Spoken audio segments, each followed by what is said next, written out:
O plenário presidente Benedito Adelino recebeu no dia 17 de setembro uma audiência pública para a apresentação do Plano Municipal de Redução de Riscos, uma ferramenta que vai guiar as ações dos órgãos públicos na prevenção e contenção de desastres naturais nos próximos anos.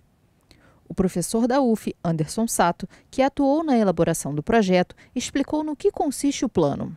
O PMRR ele é um instrumento estratégico e o plano ele entra como um desses instrumentos estratégicos, buscando as ações de prevenção e mitigação de riscos de desastres.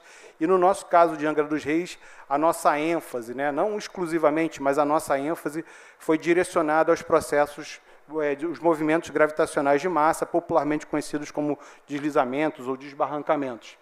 E esse instrumento ele serve porque ele tem um papel muito importante na gestão da cidade, pois ele identifica as áreas de maior risco relacionadas a esses processos e não só identifica essas áreas com esses riscos mais elevados, mas também propõe soluções de forma participativa para mitigar, reduzir os riscos nessas áreas. Uma das etapas essenciais para a elaboração do plano de redução de riscos foi o mapeamento das áreas vulneráveis do município. As regiões foram separadas de acordo com o potencial de ocorrência de deslizamentos. O professor Marcos Barreto explicou como foi feita essa identificação. O ranqueamento ele leva em consideração o grau de risco, mas não quer dizer que quem está em primeiro não quer dizer que está vamos dizer assim, na pior situação, não é isso. Tá? Tanto que a gente leva em consideração 3 critérios totalmente técnicos. O primeiro é a presença de escola.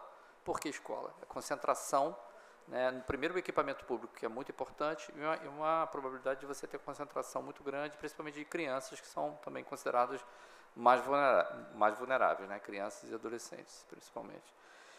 E o segundo critério é o grau de risco. E lembrando que grau de risco é a combinação de probabilidade de um evento acontecer com a condição de vulnerabilidade daquelas pessoas que estão dentro daquele setor.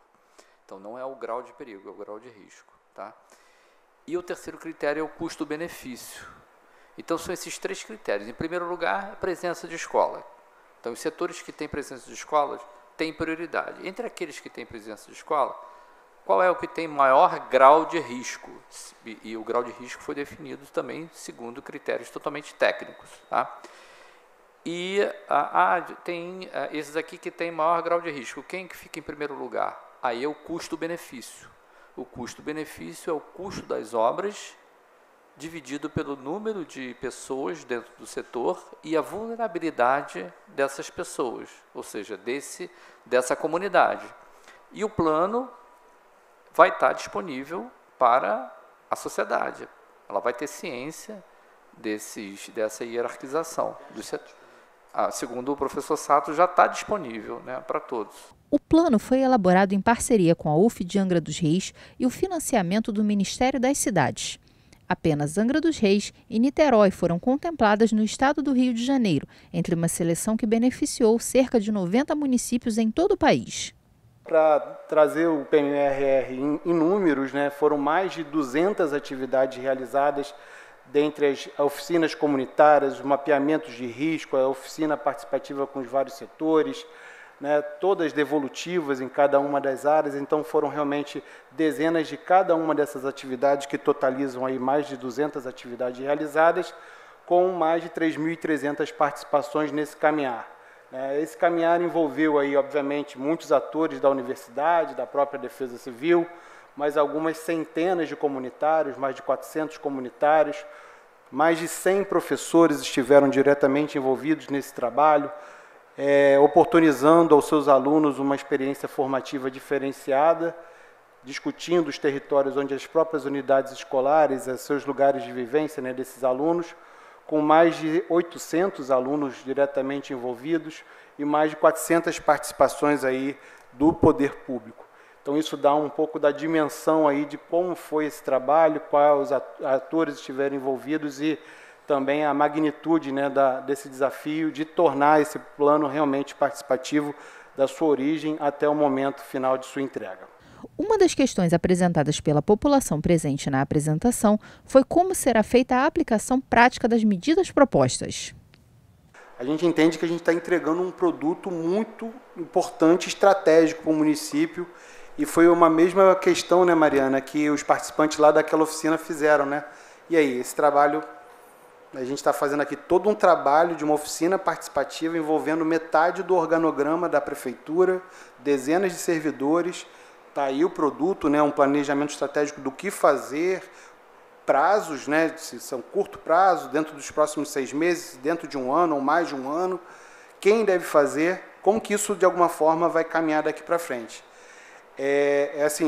Algo que nós, como elaboradores do plano, infelizmente eu não tenho esse controle, mas o que eu tenho reforçado muito junto ao secretário Fábio Júnior e a própria recomendação do Ministério das Cidades, da Secretaria Nacional de Periferias, é que ele seja, de alguma forma, abraçado por um conselho municipal, né, e como uma característica de um conselho municipal, tenha condições de participação não só do poder público, dos atores estatais, mas também da sociedade civil, para que a gente possa ter mais Joéis, né, mais pessoas, né, da sociedade, Rafaéis, a sociedade se incorporando e exigindo que ele seja colocado em prática. Então eu vejo que, para que ele não fique assim de alguma forma restrito a um documento meramente formal, é preciso ter todo um engajamento, né, para que esses conselhos, a gente ainda não tem nomeado um conselho, né, Fábio, me corrija, mas está em vias está em construção, né, dessa estrutura de governança, que eu entendo que é ali que esse plano deve repousar, e aí sim você ter a execução, o monitoramento e o acompanhamento dessas questões.